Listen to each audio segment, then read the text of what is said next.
Assalamualaikum warahmatullahi wabarakatuh. Waalaikumsalam warahmatullahi wabarakatuh.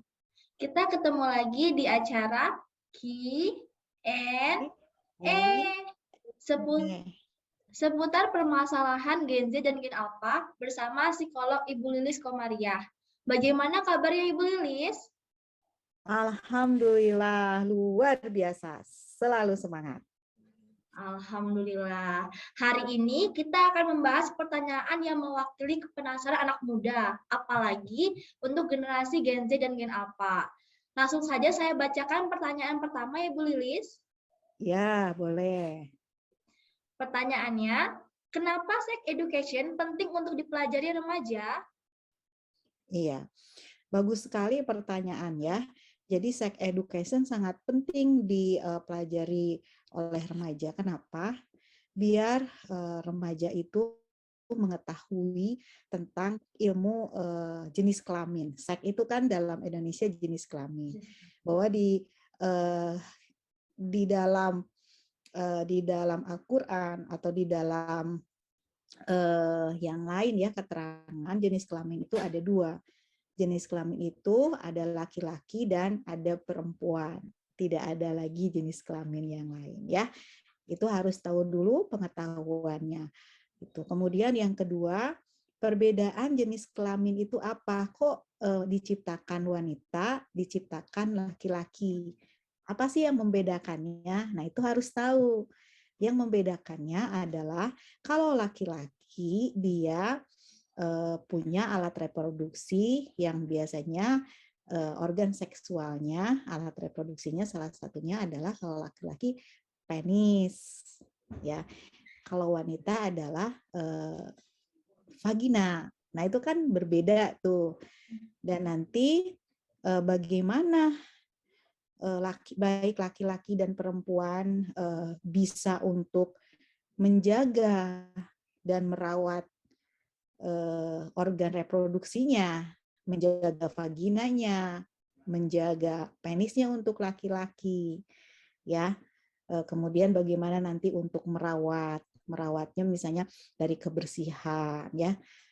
Kemudian nanti kalau sudah misalnya remaja Bali ya ditandai dengan harus tahu tuh kalau Bali itu perbedaannya kalau laki-laki mimpi basah. Apa itu mimpi basah? Ya mimpi basah. Jadi kayaknya yang lebih menghayati sepertinya laki-laki. Tapi secara teori mimpi basah itu di mana laki-laki sudah ada hasrat untuk tergoda oleh perempuan. Biasanya nanti dimunculkan dalam waktu tidur gitu ya, mimpi ketemu wanita cantik, tiba-tiba besok pagi keluar mani. Nah, berarti dia sudah bali.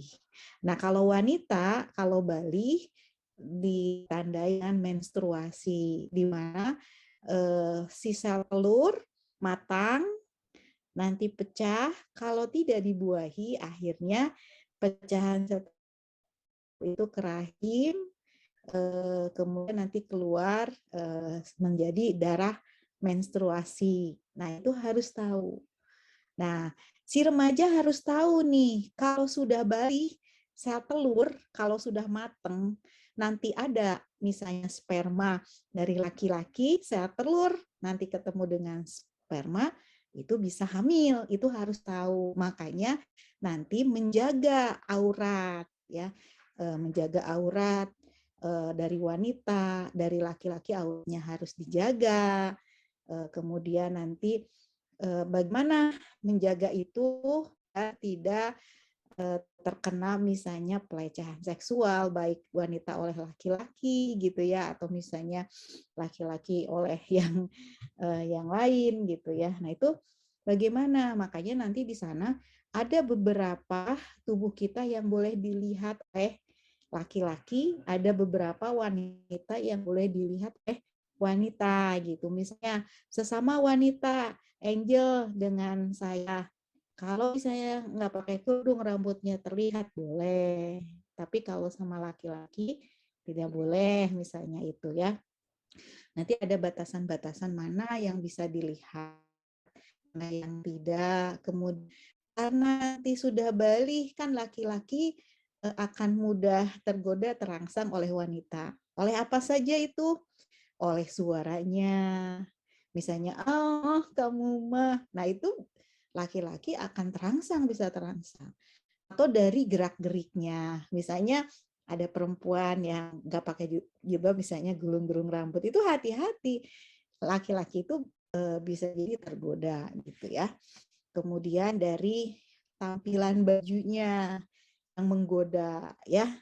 Jadi ketika kita berpakaian sopan, apalagi menutup aurat, nah kita itu sedang bukan menjaga diri kita saja tapi menjaga orang lain, salah satunya laki-laki gitu, karena laki-laki kan akan mudah terangsang oleh perempuan. Beda dengan perempuan ya, misalnya saya lagi lari pagi hari, kemudian ada laki-laki yang lari juga, terus dia nggak pakai baju, cuman celana pendek aja, terus kelihatan six pack gitu. Nah saya nggak malah gitu ya, jijik gitu.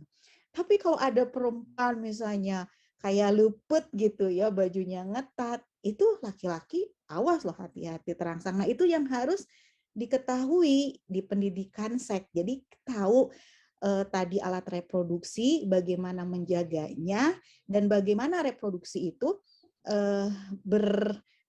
berfungsi kayak tadi. Nah makanya ketika kita tahu pendidikan seks, jenis kelamin tadi ada laki-laki perempuan, sudah balik, ada sudah mulai sel telur matang gitu ya. Nah, ini juga akan menghindarkan para remaja untuk misalnya melakukan seks bebas, apalagi terkait seks bebas itu nanti penyakit, yang penyakitnya biasanya AIDS gitu ya. Kemudian ya radang singa, ya sipilis. Nah itu kalau dia seks bebas. Makanya bagaimana untuk membentengi, kita tetap menjaga diri. Apalagi misalnya kalau kita perempuan, kita itu intan berlian. Jadi kita itu harganya harus mahal. Tidak mudah dicolek gitu ya. Jadi kalau misalnya dipandang aja, kenapa kamu mandangin aku gitu. Apalagi dicolek. Jadi kalau dicolek ya kamu mah gitu. Tapi harus tegas. Kamu udah melecehkan saya dengan seenaknya colak-colek. Nah, itu. Jadi dengan kita tahu tadi pendidikan seks, akhirnya kita akan mawas diri, akan lebih menjaga, kemudian nanti juga reproduksi itu misalnya perempuan bagaimana prosesnya, masalah-masalah apa yang terjadi ketika bali, misalnya masalah apa yang terjadi kepada laki-laki, suaranya jadi berubah ya, perempuan misalnya moody banget ya gitu. Saya lihat dari anak-anak saya yang terutama yang perempuan ketika sudah balik itu tuh biasanya emosinya lumayan, yang asalnya biasa dulu tuh mudah terpancing marah gitu ya, mudah bete gitu. Nah ini dia harus tahu. Nah ketika tahu nanti dia dikelola bagaimana ya biar dirinya tetap sehat mental, secara emosi bahagia, secara fisik sehat. Apa yang harus dijaga nih secara fisik tadi, misalnya perempuan, karena perempuan itu kan yang membedakan perempuan dengan laki-laki itu kemaluan. Ya, kemaluan itu dari kata Indonesianya malu. Nah, berarti malu itu harus ditutup gitu ya. Jadi jangan diumbar itu alat vitalnya, harus dijaga. Jadi kalau misalnya ada orang tiba-tiba pengen melihat atau pengen itu, nah kita jangan mau karena kan itu rahasia kita yang harus kita jaga sampai waktunya di mana kita memberikan mahkota kita kepada yang hak. Kalau wanita ya kepada suaminya nanti, kalau laki-laki ya kepada istrinya nanti. Tunda dulu, nanti akan indah pada waktunya. Angel. Baik, pertanyaan selanjutnya, bagaimana menyikapi banyaknya remaja dan anak-anak yang sudah mulai berpacaran? Oke, kalau boleh ditanyakan lagi apa sih pacaran itu? Coba Mbak Angel, pacaran itu apa sih definisinya? Mungkin kalau menurut saya, pacaran itu sebuah status yang jenjangnya itu nggak serius karena sebelum nikah gitu. Iya, pasti di pacaran itu akan ada apa? Di pacaran itu akan ada hubungan suka sama suka ya. Kalau Iya. nggak suka nggak mungkin dong jadi pacaran. Suka sama sukanya pasti dengan lawan jenis ya gitu ya. Nah pertanyaannya pacaran boleh tidak? Boleh kalau sudah haknya. Kapan sudah haknya?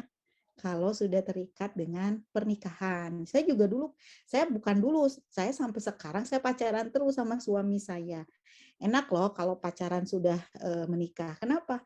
Kita misalnya pergi keluar ke hotel, tidur bareng, nggak dosa, nggak apa-apa. Karena kita juga punya izin secara hukum, disahkan oleh negara, kita tinggal dilihatkan surat nikahnya, kemudian di dalam agama itu ibadah gitu. Nah, makanya kalau orang remaja, anak-anak yang sudah pacaran, berarti dia siap dong untuk menikah. Pertanyaannya siap nggak menikah gitu. Kalau menikah ya udah nikah gitu. Tapi kalau belum siap untuk menikah, tahan dulu pacarannya. Nanti ada saatnya. Karena kenapa sih pacaran misalnya sebelum menikah itu tuh eh, akan mudah membawa kita kepada hal-hal yang buruk? Ya karena nanti kan pacar itu awalnya gini, saling suka awalnya. Kemudian saling tatap. Awalnya sih saling tatap, saling suka, saling senyum, saling pegangan, pegang-pegang tangan, kemudian nanti dielus-elus, diusap, terus sudah gitu pegang-pegang tangan. Sudah itu terus akan ekspektasinya terus. Akhirnya bisa cium kening, setelah cium kening, cium bibir, dan lain hal gitu. Nah itu bisa terjebak nanti sebelum nikah itu terjebak ke tadi gitu ya, terjebak ke karena orang itu kata Freud ya, psikoanalisa nih, orang itu punya insting. Instingnya itu adalah insting agresi dan libido. Jadi ketika misalnya pacaran itu misalnya ujung-ujungnya kan pacaran itu nggak mungkin loh bergerombol ya, pasti duaan gitu ya, kan gitu kan? Iya. Misalnya barengan gitu, nanti akan tiba-tiba berpasangan. Dan ketika berpasangan itu kan pasti ada dorongan untuk libido. Ketika dipegang tangan, deg, deg, deg, deg, nanti pengen yang lain. Terus, jadi katanya gini kata laki-laki, kalau perempuan, saya dulu punya teman ya, teman saya cerita teman laki-laki. Lis, kalau wanita itu kalau sudah mau dipegang tangan, berarti dia siap untuk digandeng. Kalau dia mau digandeng, berarti dia siap untuk diusap kepalanya. Kalau sudah mau diusap kepala, berarti dia sudah bisa dicium. Kalau sudah bisa dicium, berarti dia bisa menyerahkan vaginanya. Gitu loh kata laki-laki. Tapi kalau di awal misalnya ketika dia megang terus kita tegas, ngapain kamu bukan muhrim aku itu berlian, tidak, aku itu bukan barang obralan yang di jalan yang bisa sembarangan orang pegang, aku itu mahkota yang mahal, kamu jangan seenaknya begitu. Nah, karena kita tegas ke laki-laki, laki-laki itu biasanya nggak akan apa ya meneruskan. Dan banyak cerita-cerita laki-laki ke saya gitu ya. Termasuk teman saya pernah cerita yang laki-laki itu dia playboy ceritanya. Dia bilang ke saya, Lis, meskipun saya playboy, tapi saya itu pengen dapat istrinya seperti kamu yang pakai jilbab. Enak aja ya, nggak mungkin dalam Al-Quran kan wanita baik untuk wanita baik, kamu playboy untuk perempuan playboy juga gitu. Terus dia cerita. Jadi dia itu misalnya pacaran nih. Terus udah gitu tiba-tiba dia cerita ke saya, aku putus kemarin.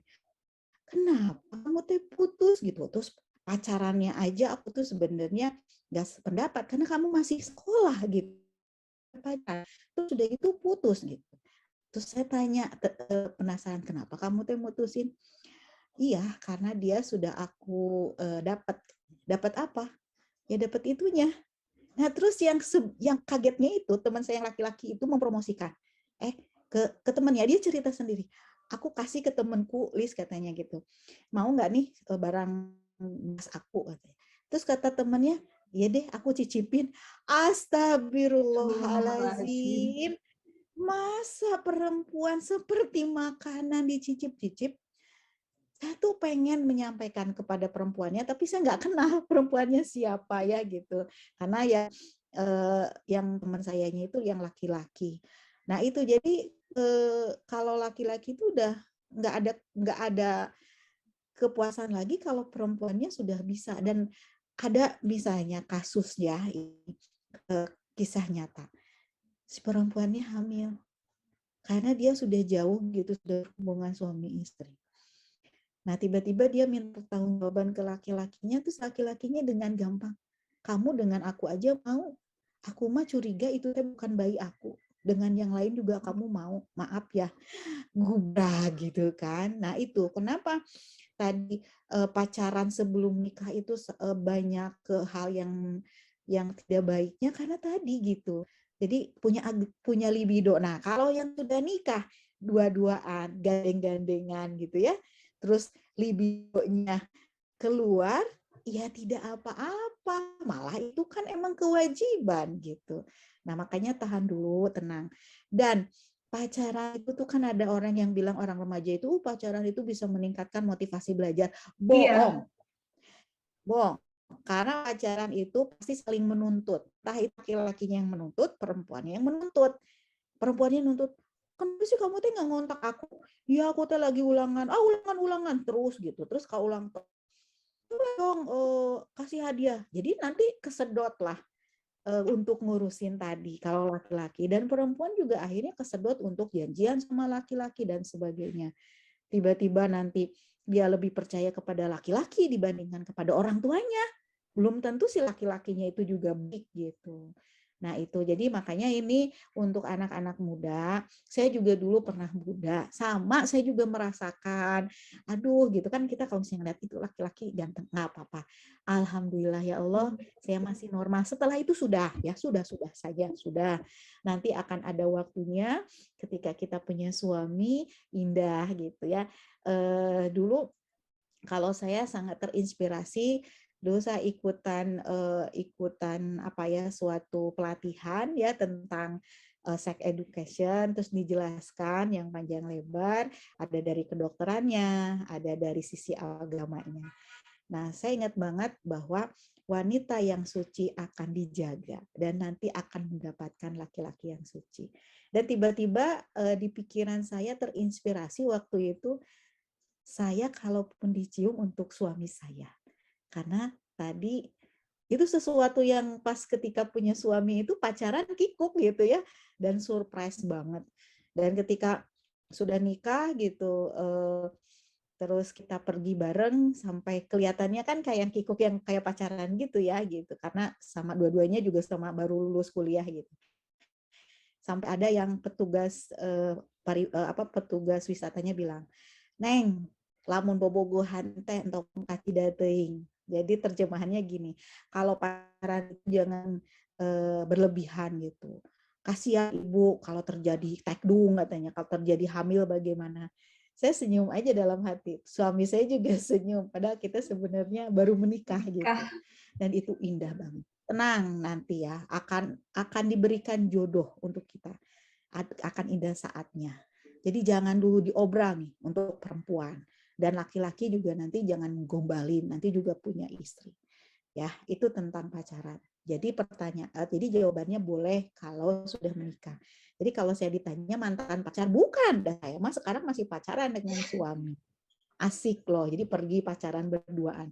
Dan itu sudah sah di mata agama, sah di mata negara. Itu Mbak Angel. Untuk pertanyaan terakhir, lalu apa saja batasan pergaulan remaja antara laki-laki dan perempuan? Batasan-batasan pergaulan antara laki-laki dan perempuan, konsepnya adalah baik laki-laki dan perempuan menjaga diri, menjaga kesuciannya, dalam artian menjaga auratnya, pandangannya, ya. Kemudian aurat mana yang boleh diperlihatkan, yang tidak boleh diperlihatkan. Semakin ditutup, orang semakin mahal harganya. Tapi semakin semakin murah itu ya. Kemudian yang kedua, selain jaga diri dan kesucian, yang kedua juga bagaimana kita menjaga pandangan apalagi sekarang di gadget ya, di sosmed, tayangan-tayangan yang menjurus ke pornografi harus kita hindari. Kenapa? Karena nanti pornografi masuk ke otak kita, nanti otak kita merekam dan bisa jadi kita pengen melakukan. Nauzubillahi min dzalik ya. Kemudian yang ketiga adalah batasannya itu tidak bercampur baur antara laki-laki dan perempuan, karena tadi bercampur baur ketika saling dekat pasti ada libido ya, pasti ada ketertarikan. Karena wanita itu indah. Jadi saya pernah dulu ditegur sama temen, padahal saya itu cuman pakai apa ya, pakai pewangi baju lah, bukan parfum, sebenarnya pewangi baju. Tapi dia menegur saya, dia nggak bisa konsentrasi untuk rapat. Gara-gara saya lewat, itunya tercium. Sampai segitunya loh gitu ya, hati-hati. Itu jaga tadi tidak bercampur baur, kemudian tidak berdua-duaan ya, karena berdua tadi hati-hati libidonya muncul. Iya, Ya. ada yang ketiga biasanya. Nah, itu katanya kan jangan berdua-duaan antara lawan jenis, yang ketiganya titik-titik ya, jawab sendiri. Nah, itu jadi batasannya kita tetap jaga diri, masing-masing laki-laki jaga diri, jaga kesucian, jaga pandangan, tidak bercampur baur, dan tidak berdua-duaan. Ya, karena meskipun aku mau berteman berdua-duaan, tetap saja dia si laki-lakinya ada libido, ada ketertarikan. Libido itu apa sih? Dari tadi berbicara tentang libido. Libido itu dorongan seksualitas. Jadi ketika Mbak Angel bicara, mungkin ada beberapa laki-laki tadi dorongan itu tuh jadi tersentuh. Jadi mungkin terangsang bisa jadi ya. Karena tadi wanita itu indah gitu, dari misalnya suaranya, gerak-geriknya, senyumnya, dan lainnya sama. Itu ayo kita jaga biar kita juga mahal, kita itu intan berlian. Jadi semakin ditutup semakin mahal, jaga diri, jaga kehormatan, tadi tidak bercampur baur, tidak berdua-duaan, karena diri kita itu mahal. Diri kita itu premium. Di atas premium apa ya? Ada nggak? Jadi diri kita mahal gitu. Jadi jangan diumbar ya. Dan nanti kalau nggak pacaran kita nggak akan dapat pasangan. Dapat nanti. Kalau sudah saatnya mah dapat insya Allah. Sabar dan indah pada waktunya. Itu luar biasa. Itu Mbak Angel. Baik. Terima kasih untuk Bu Lilis dan teman-teman yang semangat menyimak acara kita hari ini. Semoga ilmunya bermanfaat dan dapat menginspirasi ya. Kita ketemu lagi di acara Q&A seputar permasalahan Gen Z dan Gen Alpha di episode selanjutnya. Assalamualaikum warahmatullahi wabarakatuh. Waalaikumsalam warahmatullahi wabarakatuh. Semangat terus. Terima kasih Mbak Angel. Sama-sama.